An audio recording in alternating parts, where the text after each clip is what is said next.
भारतीय सेना में काम कर रहे एक फौजी ने पूछा कि सर, मैंने अनसिक्योर्ड लोन लिया और मैं लोन नहीं भर पाया। इस स्थिति के अंदर क्या एनबीएफसी कंपनी मेरे सैलरी अकाउंट को फ्रीज कर सकती है?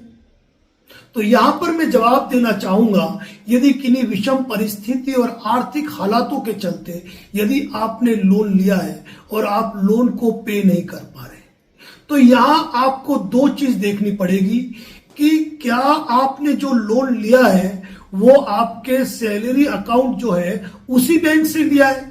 यदि आपने उसी बैंक से लोन लिया है और आप लोन रीपे नहीं कर पा रहे हो, तो आपकी सैलरी में जो अमाउंट आ रहा है, मान लीजिए आपकी सैलरी है 50,000 और आपका जो लोन की ईएमआई है वो 15,000, तो 15,000 की राशि पे लीन लग जाएगा, जिसको आप कभी विड्रॉल नहीं कर पाएंगे, यानी कि आप केवल ऊपर की राशि को ही विड्रॉल कर पाएंगे। तो इस वीडियो के माध्यम से आपको ये समझाने की कोशिश की कि यदि आपका अनसिक्योर्ड लोन, यदि आपके सैलरी अकाउंट जहां है उसी बैंक से है, तो आप उस अनसिक्योर्ड लोन को भी सिक्योर्ड लोन माने।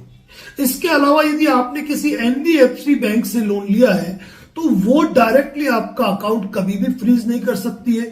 उसके लिए उनको एक लीगल प्रोसेस फाइल करना पड़ता है, और सबसे बड़ी बात है कि लगभग एनबीएफसी कंपनियां आर्बिट्रेशन का प्रोसेस करती है, और आर्बिट्रेशन प्रोसेस में आपको जो भी नोटिस आते हैं, यदि आप उनका टाइमली रेस्पॉन्ड करते हैं, अपना ऑब्जेक्शन फाइल करते हैं, तो ऐसी अवस्था में आपकी सैलरी अटैच नहीं होगी और न ही आपके अकाउंट को फ्रीज किया जा सकता है। माननीय सर्वोच्च न्यायालय और विभिन्न राज्यों के उच्च न्यायालय के ऐसे कई निर्णय हैं जहां पर आर्बिट्रेशन की एक पक्षीय कार्रवाई को अवैध बताया गया है, लेकिन यहां यह देखना जरूरी है कि आप एक राजकीय कर्मचारी, गवर्नमेंट सर्वेंट है।